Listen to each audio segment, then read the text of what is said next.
I'm not like kind of pretend, Zoom. It's nice to see you in 3D, and hope you'll get to talk with your neighbors and in the Action Lounge out there. I'd like to acknowledge the Ohlone and other indigenous people who have stewarded these unceded lands for 10,000 years.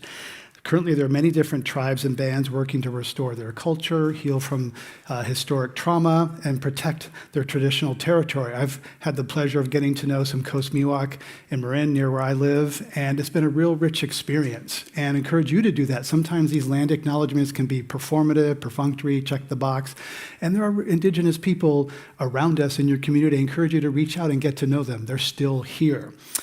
We're recording today's conversation for the Climate One radio show and podcast that drops every Friday. We also have a special episode we dropped today of Rob Bonta here yesterday talking about suing big oil. It's a real interesting conversation. You can subscribe on Spotify, Apple, Stitcher. You can do so right now if you're not a subscriber. We have a lot more exciting programs here on the stage this week. On Thursday, we have Lieutenant Governor Eleni Kounalakis with the California Chamber of Commerce CEO Jennifer Barrera. And we also have Stanford Law School's Alicia Seeger talking about whether businesses are measuring what matters as we decarbonize. There's a whole measurement industry that we'll talk about. And we'll talk about how to stay the course on climate during a terrible, awful state budget situation with state senators Nancy Skinner and Scott Wiener. Tickets are still available here and also at climateone.org. And on Friday, we are hosting an event focused on sustainable fashion, complete with a runway show featuring, not me, an array of incredible designers, panel discussion, followed by a rooftop party with a full bar on our fabulous rooftop. If you've not been up there, it is spectacular. So please join us for those, and look forward to seeing you then. At the end of today's conversations, we'll take questions from the audience. Please write your name and a concise, legible question on the question cards around, and our producers, Megan and others, will collect them. I'll try to get to as many as I can. If you're on the live stream, please write your questions in the comments section. We'll get to them as well. Now it's my great pleasure to welcome Director of the San Francisco Environment Department, Tyrone Jue. He's a key driver behind all of the fabulous SF Climate Week events that are happening around the city this week. He was appointed by Mayor London Breed in 2022 and is a key architect and driver of the city's climate strategy. Tyrone is also on the board of the Bay Area Air Quality Management District, where he's been championing air quality improvements, helping the cleanish air that we all breathe, and particularly looking out for underserved communities. So please welcome Tyrone Jue to Climate One.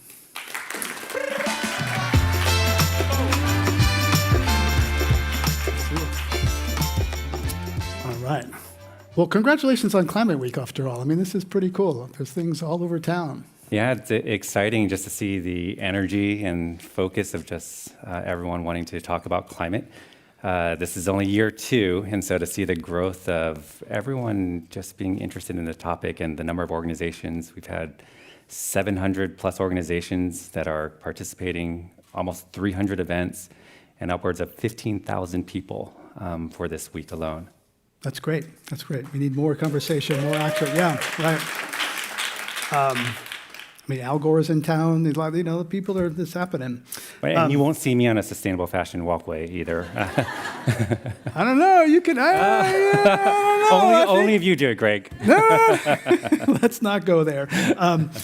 So cities are a place where a lot of different systems come together: housing, transportation, water, trash. It really, the rubber meets the road in cities, and managing these things at a national or state scale, are a beast, but they kind of, mayors are more accountable and cities are more connected, and rural communities as well.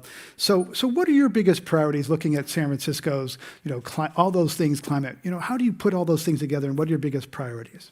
Well, everything is kind of stitched together in the city's 2021 Climate Action Plan. So it sets forth our kind of bold ambition to be net zero emissions by 2040. And so we have over 170 strategies across all of the sectors you just mentioned. So housing, water, energy, transportation, and nature and biodiversity, which we never want to forget about that also, because I think one of the things we're trying to do with our climate action plan is not just get to net zero. Net zero is just about how we get to zero emissions of what we're polluting and emitting right now. I think what we're trying to do is like, what is the future we want to create? And I think that's a nature positive future that this city deserves and the planet deserves. Right, and a lot of the big levers are really building and transportation. We know that San Francisco needs more housing. We've got a lot of empty office buildings. Transportation is one area where the curves are going in the wrong direction in California. A lot of the curves are going, down when they should go down and up when they should go up. But transportation is the one that the state's really wrestling with. So how are you approaching those two sectors? Well, first and foremost, our city has a transit-first policy. So we have a very robust network of public buses, railways, cable cars that interlace our city. And so when you look around access to transportation, I think we should be looking more towards mass modes of transportation and other lower carbon forms of transportation like biking and walking. And so that requires us to invest in that infrastructure, create safe bicycle infrastructure and pedestrians' rights of way to allow for that future. I think that's part of it. The other piece is we need to electrify everything on the road. And so both have to happen at the same time. And we've seen, thanks to the incentives by the federal government and also the incentives from the state, we're seeing a great uptake in the new vehicle registrations being electric. And so I think we're at close to 37% within the city of San Francisco. And we're seeing this trend throughout the state of California because of the financing opportunities and the credits that are available to people. There's a proposal now to tax TNCs, ride-hailing companies to fund transit. Is that something you support? I think we have to look at every opportunity to fund our public infrastructure. When we think about vehicles on the roads and the use of the road, we have to look at what's the most efficient way to move people around. And one thing I always say is it is not a one-to-one replacement of vehicles on the road that's going to get us to where we need to go, because every city is going to be increasing density. We're going to have more and more people moving into our city cores. And the only way we're going to get around is not by just having each individual have their own personal vehicle or just a TNC. It's going to have to be a more sustainable shift that we make around bicycling, around public transit infrastructure investments. And so everyone that utilizes that road and benefits from that road should pay into supporting that sort of infrastructure. So if you're building a new development, we have planning code requirements that require you to look at what's the supporting public transit infrastructure and bicycling infrastructure around that development. And what's the most sustainable way for people that are going to live there to get from point A to point B. I'm not saying that TNCs don't have a place. I think all of these solutions are going to basically need to have a place on the table, because ultimately people need to be able to get to their destination, and it's up to us to decide what's the most sustainable way for them to get there. So speaking of cycling, I'm a cyclist. I bike down here. I love to bike. And I hear sometimes people say, we're putting in these bike lanes. There's not many bikes in them. If you kind of look at a bunch of cars and there's a bike lane, where are the bikes? Is that an efficient use of public space? So what do you say to someone who says these bike lanes are a waste of space? I think we have to dream bigger, right? The only way we're going to reach our climate ambitions is if we dream bigger. And it's not about the incremental improvements we need to make, but what is that future we want San Francisco to be? And if you look to places, we can just take Paris, for example, that has had a really, really coordinated effort to transform their city into a biking city. They're having huge success shifting people out of their vehicles into biking. So I'm very much of the belief, if you build it, they will come. And we've seen it in the Nordic countries as well, right? When you have access to safe, reliable transportation measures, people will take that, right? And if it's sustainable, safe transportation measures like biking and the infrastructure is in place to support that, people will go into that direction. Yeah, I'm always amazed at some of those parents with a couple of small kids on their cargo bikes. That is brave. It's impressive. Well, and that's our responsibility, to make sure that they shouldn't have to think about their safety if they're riding with their kids on the street. And that's our responsibility as government, to support that kind of future. What are the tough spots? You've San Francisco's a leader, though San Francisco and California not always the leaders that we like to tell ourselves that we think we are. What are some real challenges and hard spots that maybe keep you up at night? I think the electrification sounds great on its face, and there are definitely some infrastructure challenges that we're seeing here in the city, here in the region, and the state and the nation, frankly, is grappling with. That, if you look to the renewable energy generation, all the data and signs are pointing in a positive direction where if you look at the last 30 plus days of energy generation during the daytime, all of that energy and in excess of that came from solar, wind, large hydro.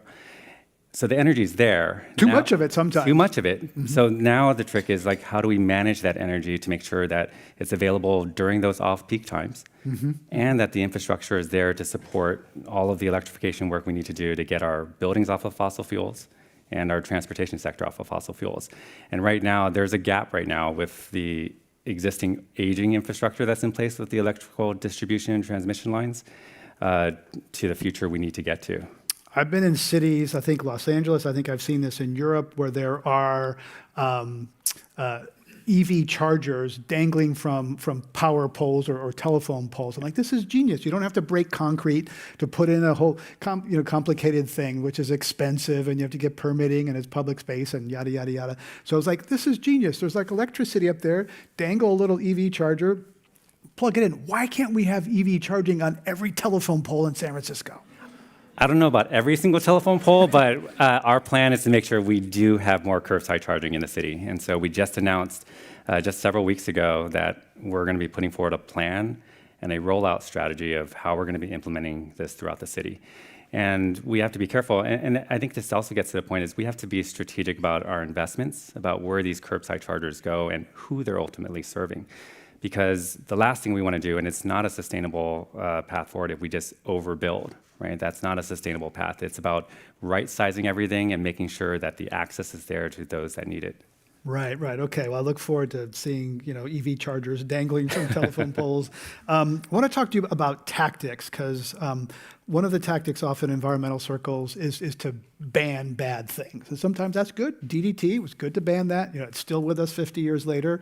Plastic bags, that didn't work out so well. Ban single-use plastic bags. Industry makes thicker, non-single-use plastic bags. Sometimes, banning natural gas hookups didn't work out so well. For Berkeley, they lost in court. So how do you think about, banning certain things versus kind of incentivizing? Talk to me about the banning as a tool for get the goals that you want. So first and foremost, San Francisco is still enforcing our natural gas ban on new developments, even though the Ninth Circuit Court did overturn Berkeley's ruling. That is something we are continuing to enforce and have plans to do so going forward, because when you're building these systems... So you're defying the court?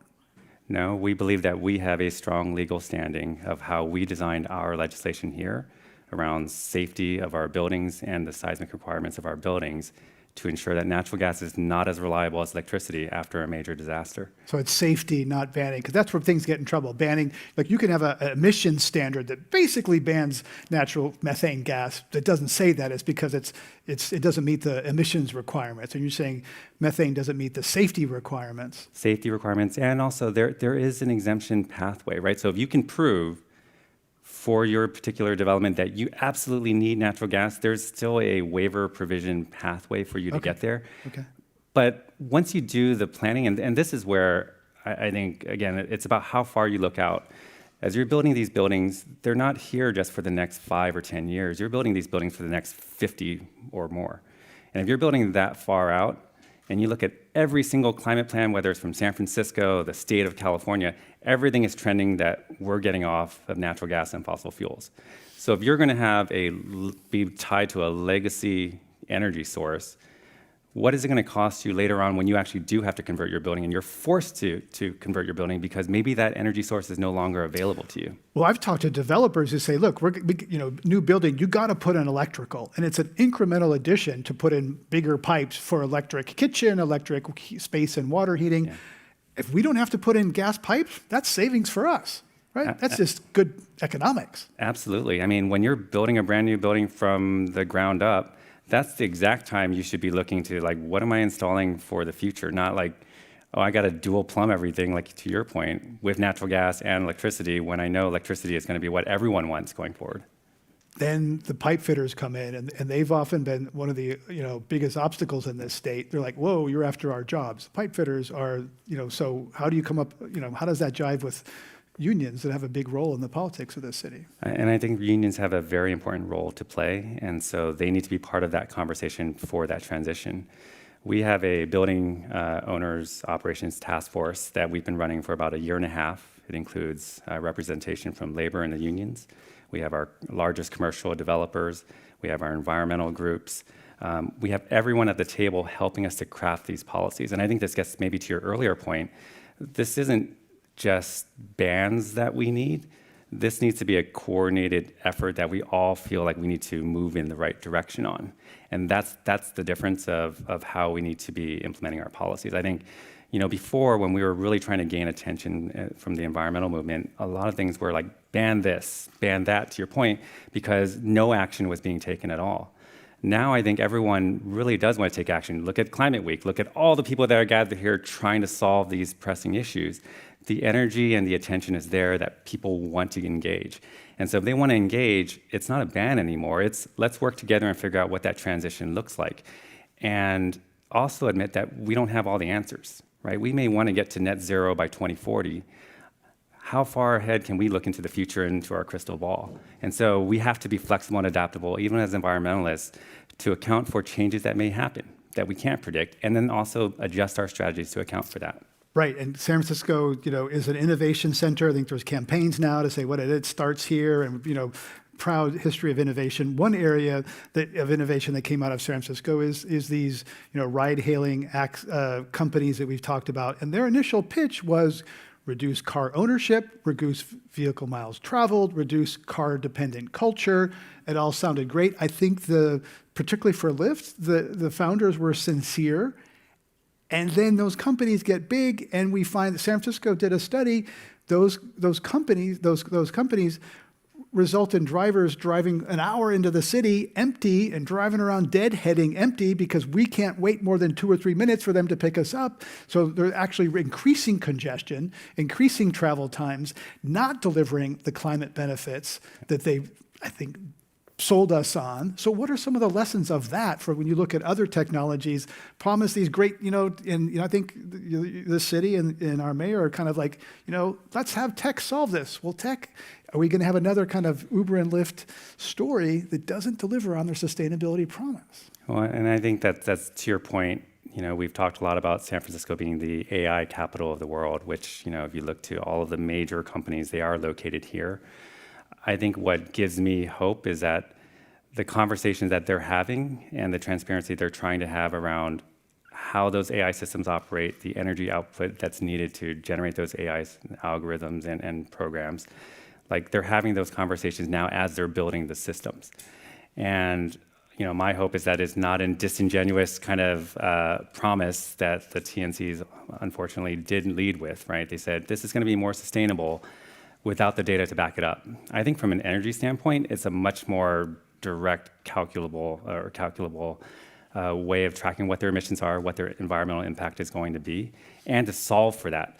And I think AI is going to be part of our future. I think we all can acknowledge that this is going to be how we move forward as society, and it will be an integral part.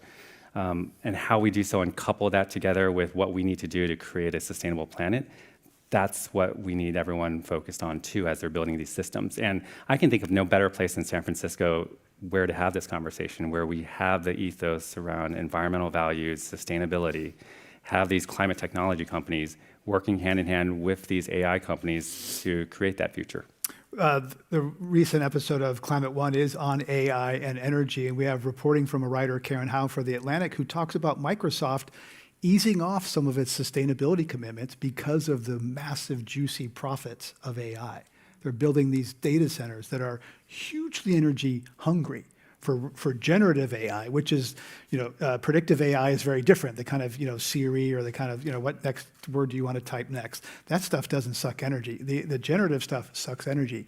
And I'm concerned, some people are concerned that even some sustainability leaders will be seduced away from sustainability because of the profits. And so I don't know how you as a city official get at that, but I hope that conversation happens earlier than it did with social media, where it created brain damage for our kids. And they're like, oh, we got a problem 10 years in.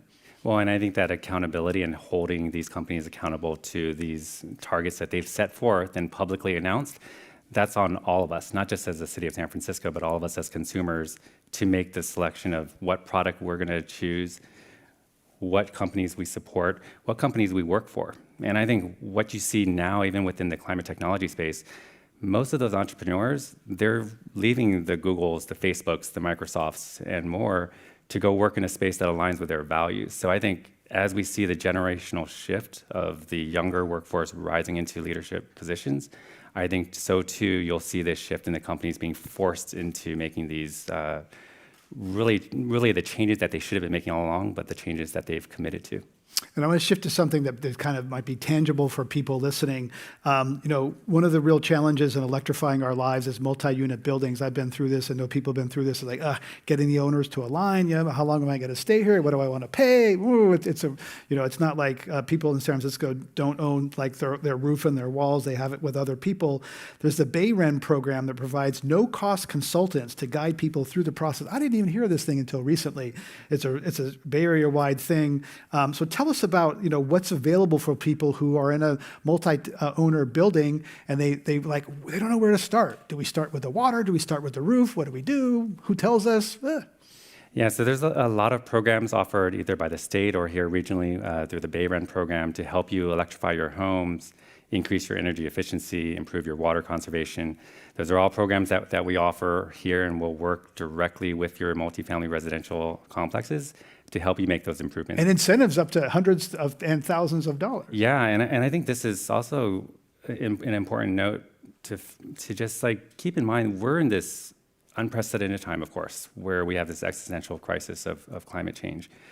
But the amount of investment that we're seeing finally from both the federal government and the Inflation Reduction Act, the bipartisan infrastructure bill, that's unprecedented unto itself. And so stacking that on top of the leadership of the state of California and the leadership of cities like San Francisco, there are these financial opportunities to help make these conversions really accessible. And accessible primarily to also low-income people who oftentimes get left behind in these transitions. And I think that's one of the greatest challenges and opportunities we have during this transition we're all making, that we can kind of right some of the wrongs of this fossil fuel kind of chained past that we've created within our culture, to lift communities back up, right? To allow them to breathe cleaner air, to allow them to take part in all of the jobs that are going to be created. That's the opportunity that we have to make sure goes to those communities that were left behind before.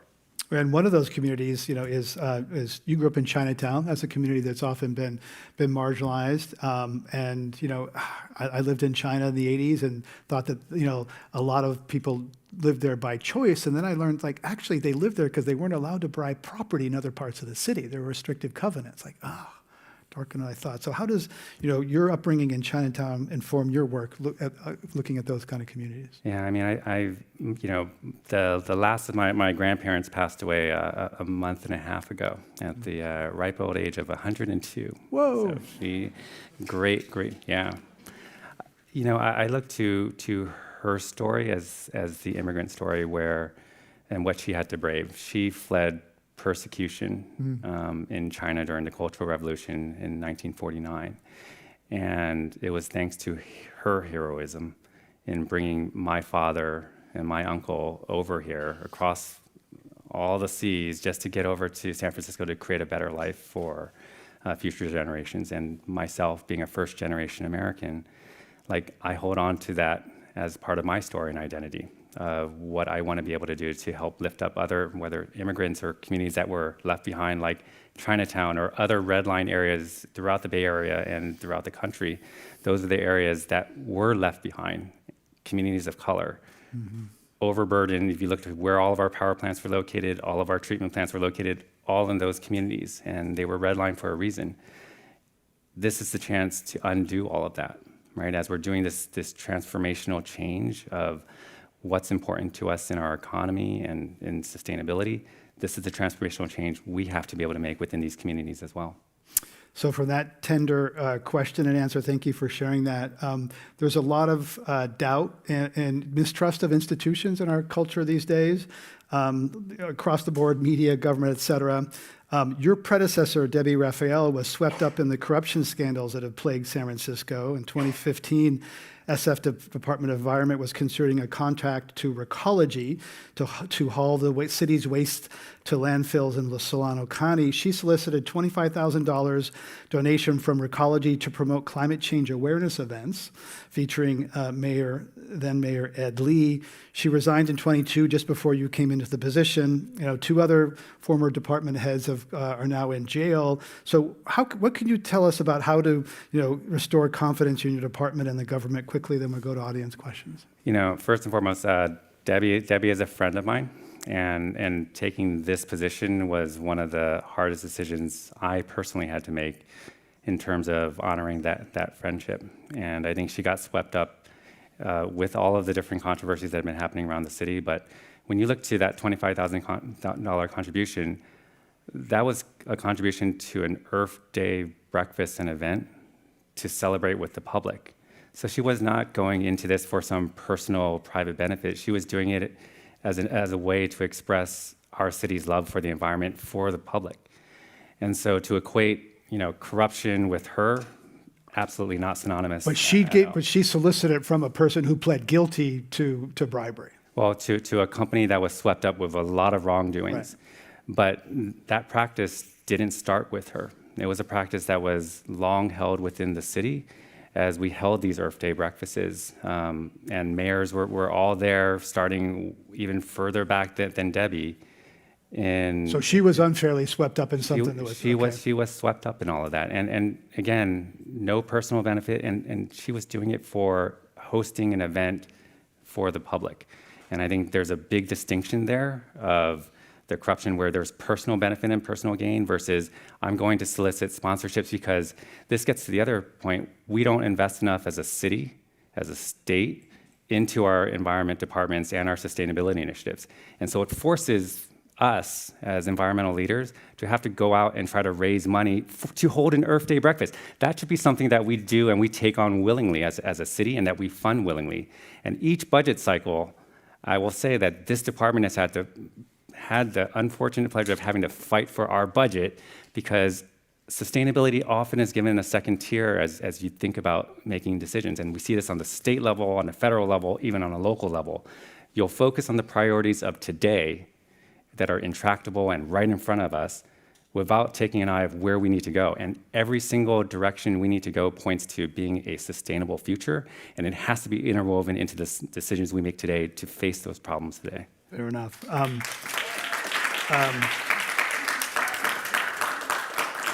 So we have two audience questions. Tina Lee asks, how are we training our local climate workforce in terms of the trades, electricians, heat pump installers, et cetera? Great question. Like I said, we're working very closely with our unions. Before we move forward with any sort of policy, any sort of new programs, we're working side by side with them on figuring out what sort of training we need to do. We have a meeting just in a couple weeks to work with our city's workforce development program to, again, create that pipeline. And so we're starting at a very young age, really working with our schools, educating youth about all of these labor opportunities that are there. If you look at the national trends, there's a huge workforce shortage that's predicted with all the clean energy jobs that are going to be coming as a result of the Inflation Reduction Act. And we need to make sure that our youth know about these opportunities and can transition into these roles. Mike Donahue asks, how and where is the city of San Francisco supporting the clean energy transition of the maritime industry? Great question. We don't quite have maritime under our jurisdiction, but it's an important one. I think that transition is happening as the technology is basically coming to light. So you see all the ferries being converted to electric. They were running on renewable diesel before. That's all happening, and we need to create those opportunities. Just like we're doing curbside charging, we're going to have to do that on the maritime for the small boaters as well. Wasn't there some hydrogen ferry coming our way? There's already a hydrogen ferry out on there that was partially funded by the state and by the air district to help pay for that as well as from federal incentives. So that was a proof of concept. We have the technologies there. Now it's about scaling and implementing.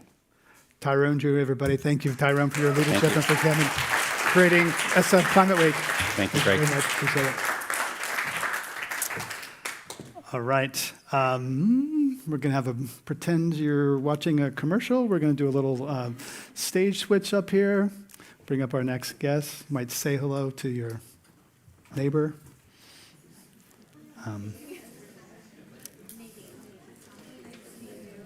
Isn't it nice to meet people?